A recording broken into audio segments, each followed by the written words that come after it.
Hi, I'm Dr. Gemma, and welcome back to Cognitive, the Knitting Psychology podcast. Cheerfully and somewhat irregularly in business since 2008. Segments today may include what's on my hooks, needles, and spindles, a strategy, something I really like, put a lid on it, oh shoot, and blather. So sit back, put your feet up, pick up your knitting, crocheting, spinning, weaving, or dyeing, or any other yarny thing you're doing, and get ready to enjoy. Well, hello there, it's Dr. Gemma, the long missing. And this is episode 264 of the new series of Cognitive. This, of course, is Evolution in Anaheim. That is my being in Anaheim, California, at the convention center, which is, yes, smack on top of Disneyland, for the Evolution of Psychotherapy conference. And boy, this has been an amazing week. First off, let me apologize for episode 263. I do not understand the version that loaded, but apparently it was 8 minutes long. And this afternoon I had a look at it, and it was very strangely mislabeled. I have no idea what went on there, except I have transferred all my work to a Windows 11 laptop, and let me tell you, the problems have been legion. And I backed everything up to my F as in ferocious drive, which of course is my 4 terabyte drive. And I'll be using that a lot this coming week as I clean up and delete stuff from my various cloud drives and take them off the internet. Because, of course, this is the long, slow approach towards my retirement. And also, it's just a cleanup. You don't want to leave anything in common ground like these cloud drives that might be related to your patients. Now, normally I don't. Let me explain to you that when I write something, I try not to put it in a cloud. I try to write it on my own hard drive and to transfer it. I'm not going to go into how I do it without using email, whatever. But you always go back routinely every few months and you go through all your cloud and you make sure you didn't leave anything behind. Do you have to do this? The clouds tell you they're safe, yada, yada, yada. They've been pretty good so far. But, all right, having said all that, for no reason that I can understand, let's go back to, I went down to the Evolution of Psychotherapy, and I transferred everything, and I missed a few files, and then it got very weird because Windows 11 is doing some odd things with my program for recording, Audacity. So it's been pretty exciting. All right. So off we go to Anaheim, and that's really what this is going to be about. But I did reload episode 263. I believe I loaded a correct version. I did a very cursory inspection of it before I loaded it because I just wanted to get it out there. So I'll be listening to it tomorrow on the train. Oh boy, I'm so out of order here. Let me tell you, it is Friday night, December 19th, 2025. And tomorrow we will be on the train. My husband, my son, and I, we're all planning to go down to Glendale and just have some time together and do goofy things like Christmas shop. Meanwhile, back at the episode, so you can see in the show notes, there is me and Stormtrooper Santa Claus, which if you ever want to hear a completely ridiculous mashup, it's that, Santa and a Stormtrooper. Having said that, your comments are welcome. Please feel free to comment on the blog at cognitivepodcast.blogspot.com or on our group on Ravelry. In the warm thanks department, thank you Indigo13. I am highly complimented that you enjoy listening to me on your commute. That, of course, is in the grand tradition of this podcast because I used to record it on my commute. Back in the day when I worked in the prison, and it was a huge drive back and forth. I honestly can't even remember how many hours it was. It was long. And that's what made me start podcasting, among other things, to keep myself awake and kind of focused on something on that long trip. But thank you very much, and I'm glad that you were listening. I really appreciate it, by the way. I'd have to say that leads me to my next comment, which is I'd like to thank my listeners, all of you, especially in this listenership, and all my gang on Finch, on Reddit, and on the ground in the Santa Clarita and Antelope Valleys. There are my birds from Finch. They are spending the Yuletide together in Maui because, they can. And you should notice that one of them, as a pet, has what looks like an Erlenmeyer flask full of hearts, which I did name after my high school science teacher, who was amazingly cool. And, of course, one of them is drinking, I think, just a water bottle, and the other, yes, is drinking coffee. So they know what they're doing. Meanwhile, on to CFR 11. Yes, the link is right there in the show notes. All info is right here, it says. You click on the word here. What I really want you to know is CFR 11.5 is scheduled for February 7th, 2026. I am so looking forward to this. I did reserve the day. I have the Friday of that weekend off so that I will be heading down there and just relaxing with you all. We have a nice little group of people going so far. I'm actually really quite looking forward to it. We have a few people who did not make CFR 11, if I remember correctly. So this should be really, really fun, and yet it still promises to be rather intimate and cozy like CFR 11. Did I mention I can't wait? I think it's like the one really bright spot in the winter, except I do have a race, I think, on March 1st. So, yes, I'm hanging in there for CFR 11.5. I say this like I have a problem. I don't. This is Friday night, and I finished my last patients, and I'm now in Romuald. Now, Romuald, you really know what I'm talking about, is traditionally between Christmas and New Year's, but that's not working so well for me because Christmas is on a Thursday, of course. So it was take this next week off or take the following week off. It was too goofy for words. I just said I'm taking from this Monday through Friday off. I will be working next week, Monday through Wednesday, and then on Friday. So that's how I decided to handle it. So I'm having an early Romuald, which is good. Because as you're about to find out, I have a lot of things to do. So you have to naturally say at this point, hey, Gemma, what's on your hooks and needles? Well, I haven't finished a darn thing because my husband's Christmas stocking came up missing. Now, you can sort of tell in Murphy's universe where this is going to go. But I said, what a great chance to do a doodle knit stocking.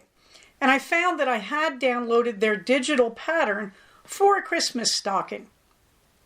And so I didn't just get the doodle knit patterns for the little Fair Isle motifs. I actually got a pattern for an entire stocking. Now, it's a little bit peculiar because they give you a huge number of motifs and they only use a handful on the stocking, and they give you the top 2/3 in a pattern arranged, and then you just kind of guess which ones are on the bottom part, and I'm having a great time doing it. So if you go through the section of what's on my hooks and needles, you'll see at the bottom, it'll say Beloved's Holiday Doodle Stocking, and there is the photographic experiment for the stocking. There is the bunch of colors I was looking at, and if you look at it carefully, you're going to see on the left you've got a teal green and a light teal, and then you've got a bright Christmas red, sort of Ravelry red, as they call it in Malabrigo, and then a pink with blue tone in it, but that seems to be holding up okay. And then you've got white. And you've also got dark blue, and that was originally intended only to be the embroidered name. Okay. Then you can see about the top half of the stocking, and you can see the tension gets a little tighter when I get into the main body of the Fair Isle, but I'm okay with that. That big white space is for his name to be embroidered.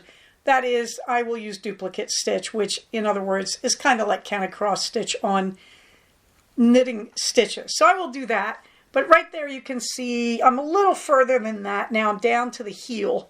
And I'm doing an afterthought heel. I'm ignoring the pattern on this one. And so I'm just now working on the foot, the instep and all that. So there it is, and it's been a lot of fun. I did take it with me to Anaheim, and during the day I worked on my simpler patterns. I worked on the Cocoa Strange Brew and the Coral Strange Brew.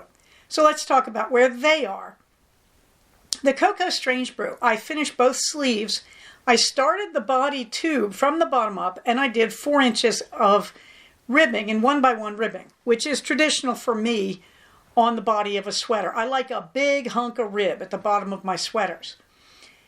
Now, of course, that involved using a size 6 needle on the ribbing and then switching to a size 8 and realizing I didn't have a free size 8. My closest to free size 8 was in the first arm of the Coral Strange Brew. So I took that with me. So you'll be happy to know on the train I got one entire orange sleeve in that Coral Strange Brew, and then I was able to finish the ribbing on the body of the Cocoa Strange Brew and transfer that onto the size 8, and now I'm working my way up the body of the Cocoa Strange Brew.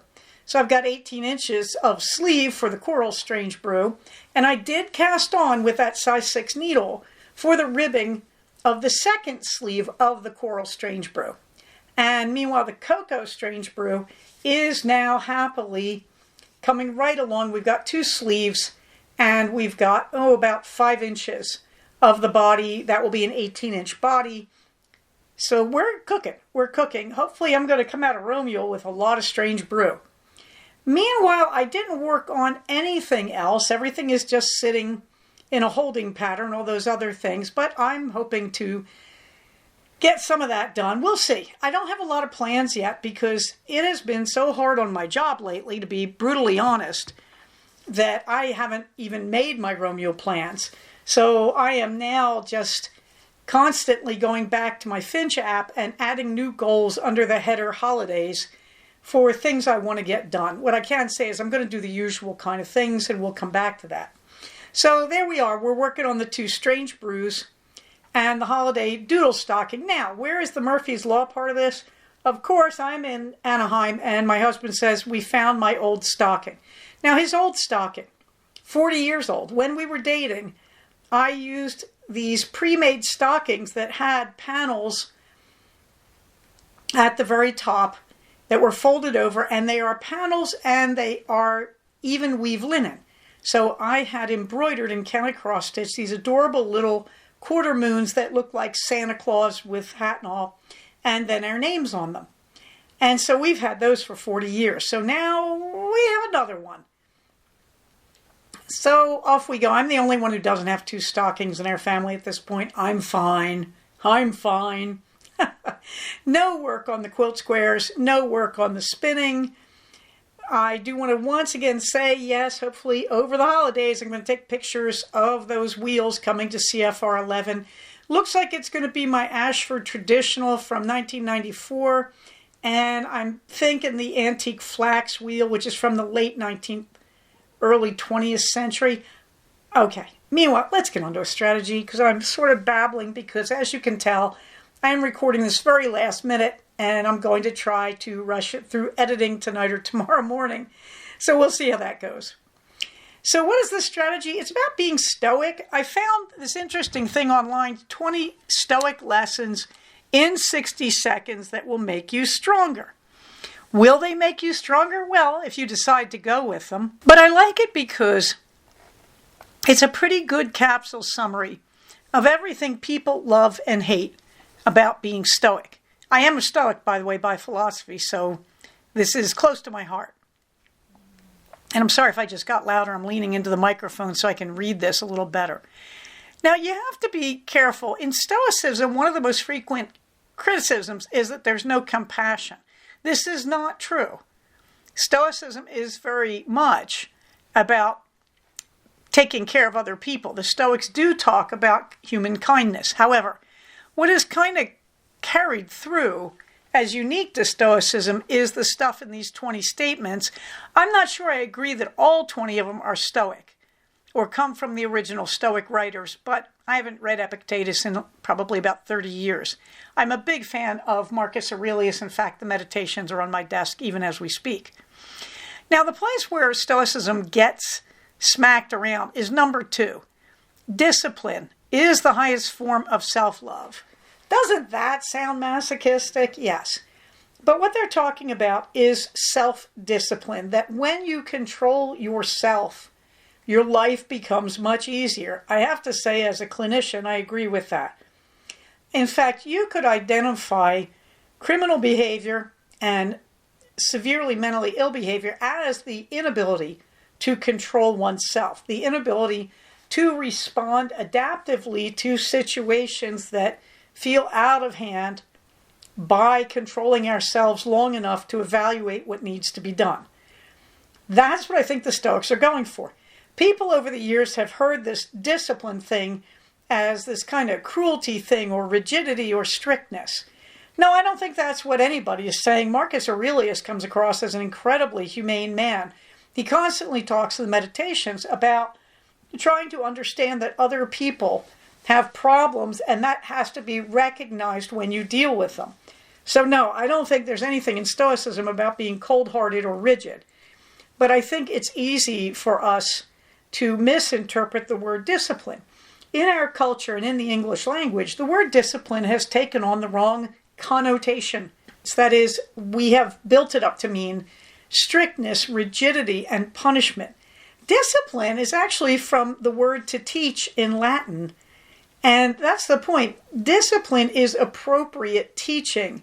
It doesn't involve a concept of cruelty in its original use, in its denotation. And yet somehow we keep adding that overtone to it. I do not believe that that is what is intended. I have to say that I do agree with that statement, that it is extreme self-love to learn to control the self, because it allows you to control mood and thinking, and those are the things that are going to drag you down. There was one more.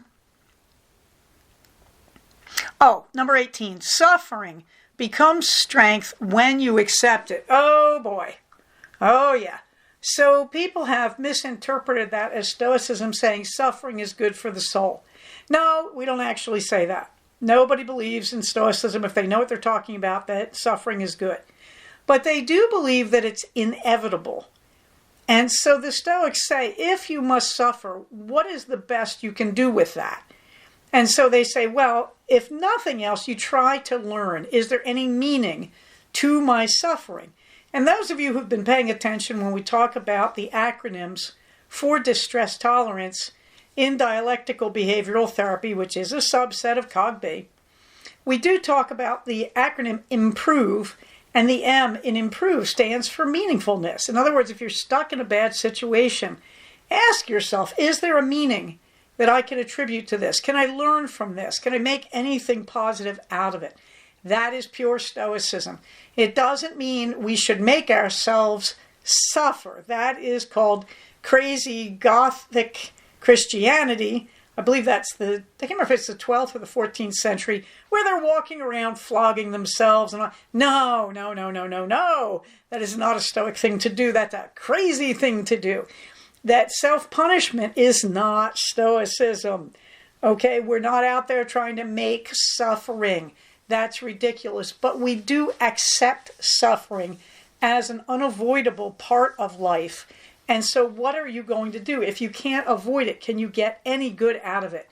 And the answer is, yeah, maybe you can learn something. Maybe you can find some meaning in this to help you get on with things. So there are the 20 Stoic lessons in 60 seconds. Will they make you stronger?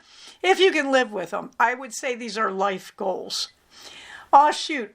Nope, not running, not doing anything, walking around because I screwed up my right foot and ankle in that turkey trot on Thanksgiving. I have to say, finally in Anaheim, I began to realize while my feet were sore from endless tromping around on the concrete, my right ankle seems to have recovered. So hopefully we will get back to a bit of running during this Christmas break. Upcoming though, no races till March 1st. I've toyed with doing a jingle jog in either Palmdale or Camarillo. I don't really want to do either of them. I think I'm just going to stay on my schedule till March 1st. in the fluffy books. Well, I was listening to Apprentice to the Villain, and I have to say, just got tired of it. So I just kind of have been letting that drop. I did finish the Voyage of the Basilisk, the third of the Lady Trent series by Marie Brennan. Quite enjoyed it. These are a little dry. They're okay. They're okay. I wouldn't call them addictive. Some people just love them. I have been listening and reading them alternately between Kindle and Audible.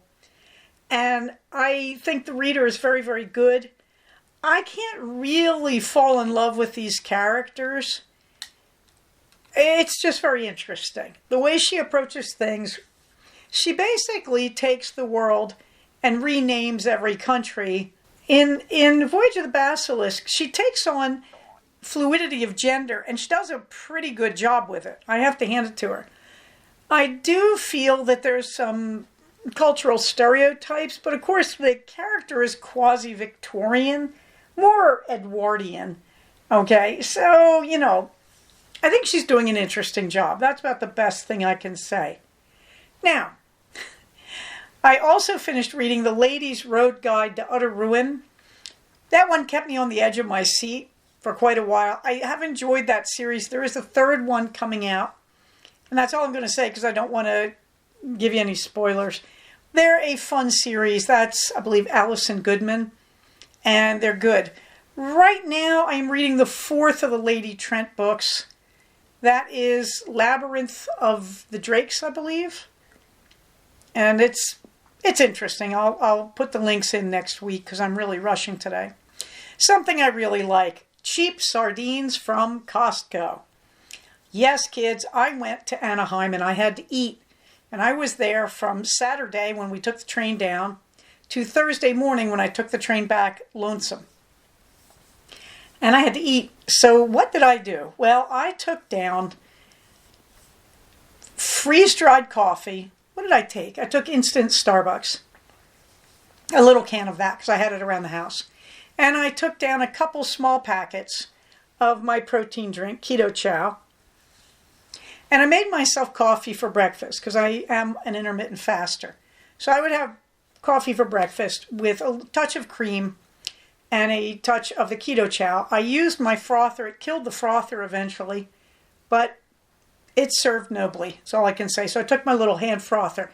Those things are great to travel with if you don't mind the risk of killing one. So that's what I had for breakfast. For lunch, I had sardines. I took the little tiny tins of boneless, skinless sardines from Costco.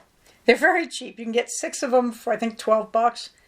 And when I got down to Garden Grove the first day, we were right across the street in our hotel from a Target. So the Target had a market, so I went and I bought white wine vinegar and sea salt. I believe it's kosher salt. So, and I bought also plasticky bowls and forks.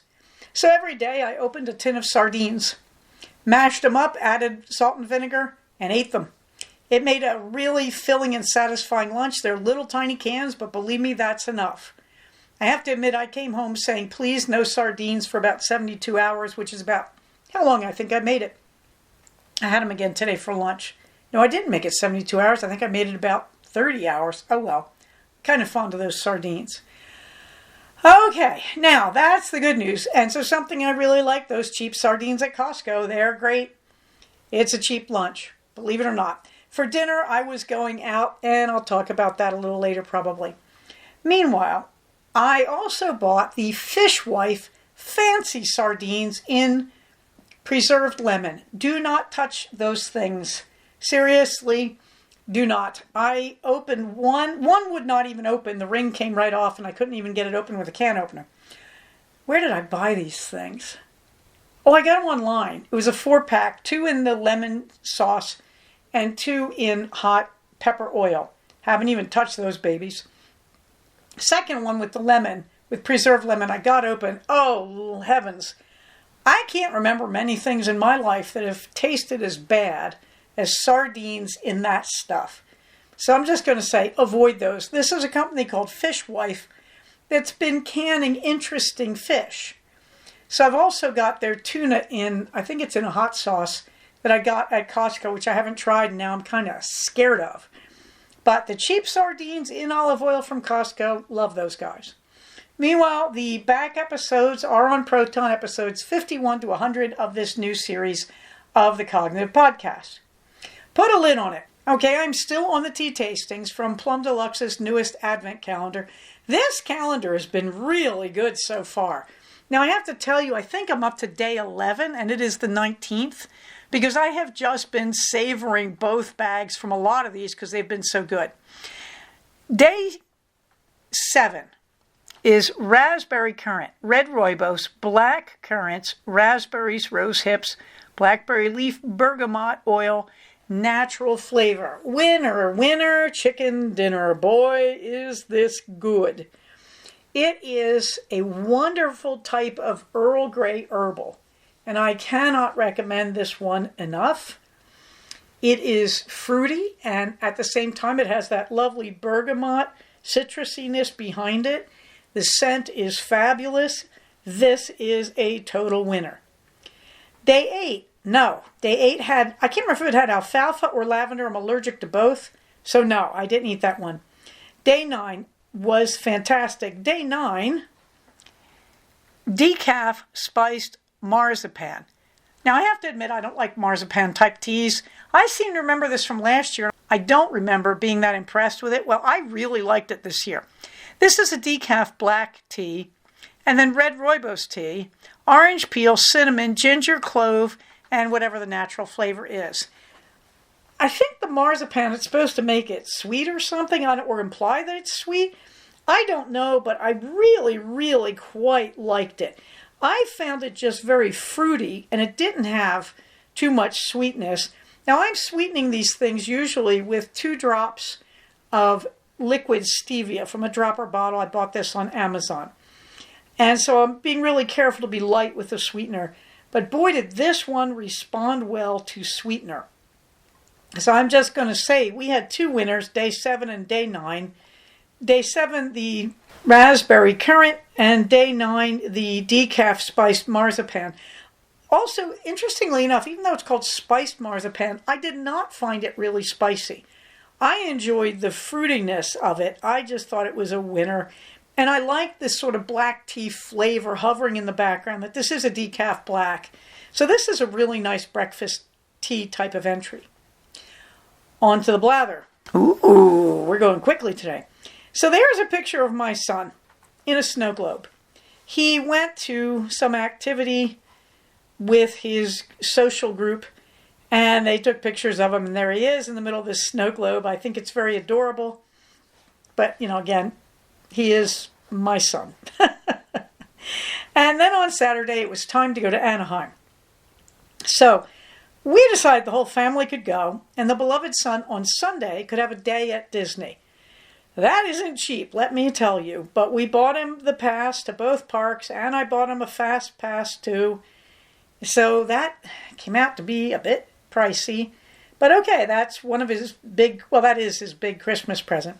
So, of course, part of this, if you're in our family, part of this has to be a train trip. So he and I took the train down while the beloved husband stayed home, fed the animals a big meal in the late afternoon, and then drove down. And the beloved husband then drove back on Sunday to feed the animals again, leaving me with my beloved son, who left by train Monday morning. All right, having said that, we ended up taking the train to Fullerton, which is the stop before Anaheim, which I was glad to see. I really was curious what the train station would look like. It doesn't look as nice in that picture as it is. One of the weird things that went on this week was the marine layer came in every morning, and it hung around through most of the day until I left Thursday morning. Thursday morning was bright and sunny when I left. But every other day it was foggy till at least noon, if not later. So there's the Fullerton train station, looking a bit grim. But it's in a very nice little village of shops and restaurants. And right outside it, you catch a bus that goes straight down harbor from Fullerton into Anaheim.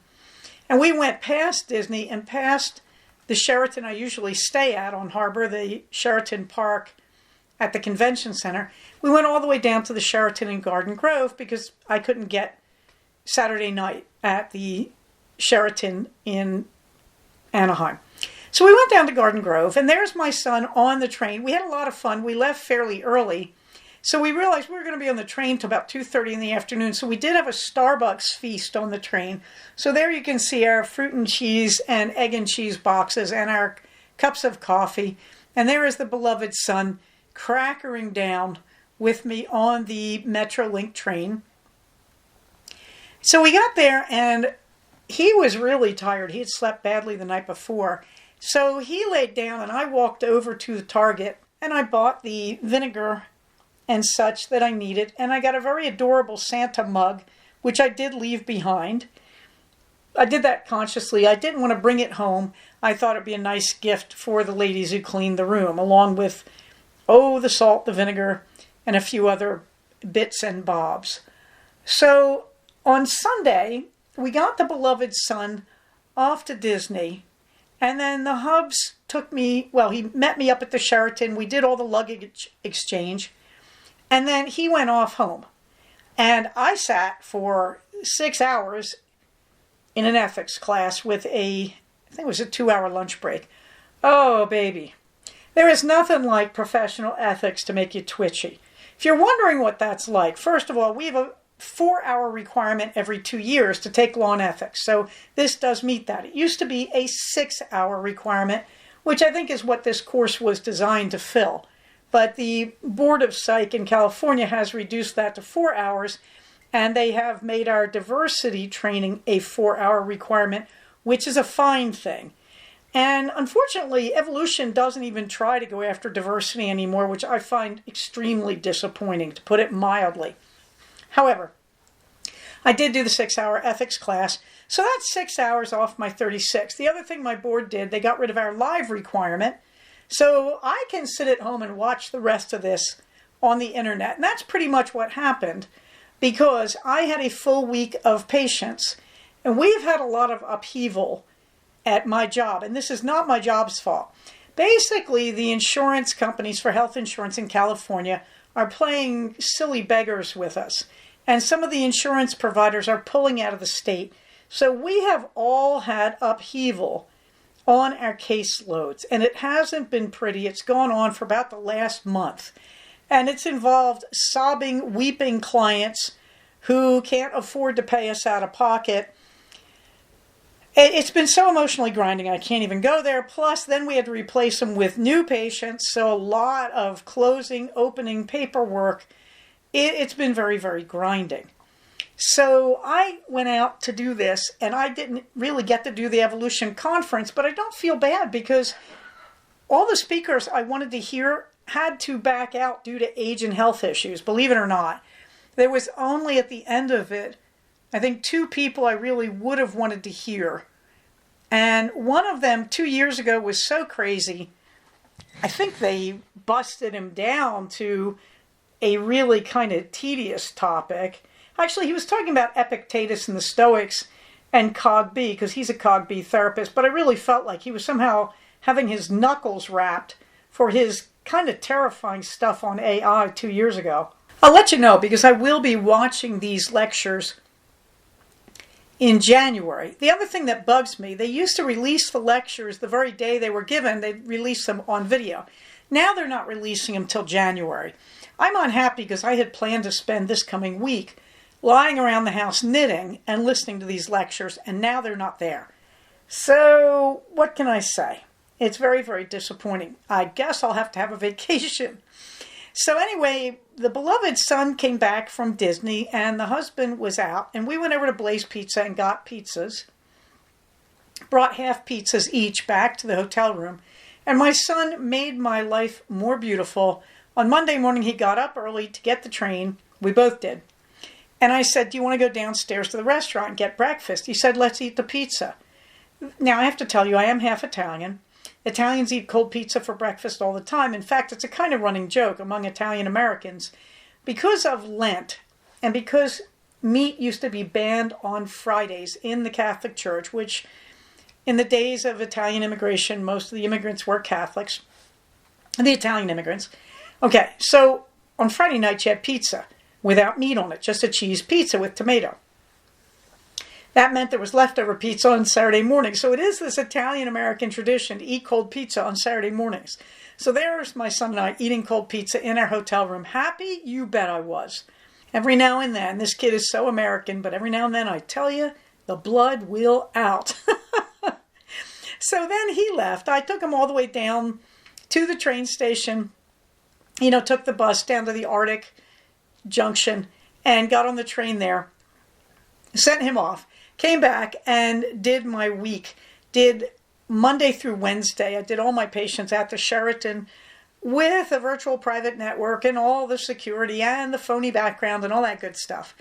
And Thursday morning, I caught the train back. And in the next episode, I will show you the pictures from that whole adventure. But it was kind of fun. And we did have a really, really good time together. Now, what I'm missing was something happened that previous Wednesday, and it's been so long since I recorded, I couldn't even remember it. So I'm sorry. I feel like there's a kind of gap in the adventures of Gemma, but thank you for your patience. In the meantime, you can find the links that you're probably pretty used to. We have the links for CFR 11.5, the link for Loretta's request for materials for her crocheting club at her school. We have the links to the LGBTQIA plus lifelines. Because remember, kids, doesn't matter where you are in terms of gender. We don't let people who have problems suffer and die, right? We're all mature humans here, right? You don't have to agree to say we do not want our siblings who are more gender fluid than we might be to suffer, do we? No. So there are the lifelines because we're civilized. We really are, despite the things going on here these days.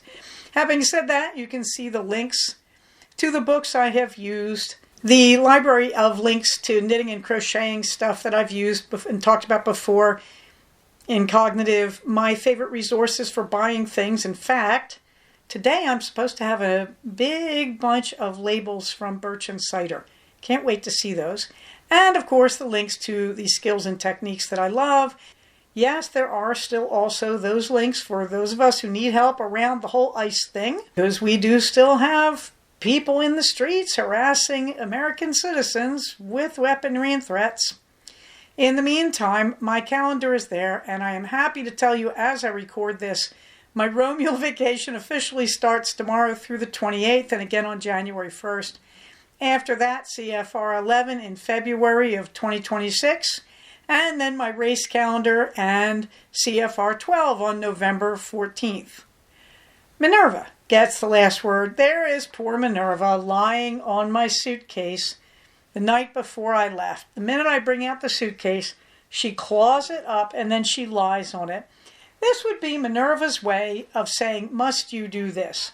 By the way, in case you're wondering, she's lying on the floor next to me right now. She has bitten me quite a lot in the last 2 days and also woken me up in the middle of the night to love on me and purr and be grateful that I'm back. Yeah, Minerva experiences much ambivalence around me sometimes. But there she is, lying on the suitcase Friday night, a week ago tonight, mourning the obvious departure I am about to make and looking at me with that face that only a void of black cat can have, saying, must you do this? The answer is yes. And how was it? It was a little bit of a letdown. I have to be honest. I am very glad I went and did the law and ethics class. Extremely glad. If I do retire as planned in September of 2027, this will be the last one I have to sit through. I'm glad I did it. It was certainly worthwhile, put it that way. I wouldn't say I learned anything new, but it did help me course correct a little bit, as these things should. I did really not get to go to the rest of Evolution, but I bought it online, so hopefully I'll see the rest of it and I'll get the rest of my hours. And I did review all the requirements, and yes, except for that diversity requirement, this should set me up to renew my license if I choose to in October of 2027. But this time I was much more aware of those I left behind. I have to say I was happy when my son showed me the dogs on camera when I was calling home, and I was looking at the cat cam. And so Minerva's last word is, must you do this? Because of course Minerva thinks her community should stay together, which for the most part, I have to agree with, because, as Minerva and I both want you to understand, when we protect the well-being of the community, we are protecting the well-being of the individual. Having said that, I'm sorry about this lickety-split episode and the problems with episode 263. Hopefully we're not going to run into that with this one. But thank you so much for listening, everybody. Stay safe, take care of each other, and I will talk to you soon. Bye-bye. So we have come to the end of another episode of Cognitive. Please do not use this podcast to diagnose yourself. If you think you are having a mental health problem, please contact a licensed mental health professional. Show notes for these episodes can be found at cognitivepodcast, all one word, .blogspot.com. Episodes can be found at iTunes under the name Cognitive Podcast, but also can be found posted next to the show notes on the Blogspot page. Thank you so much for listening. Everybody, stay safe, take care of each other, and I'll talk to you soon. Bye-bye.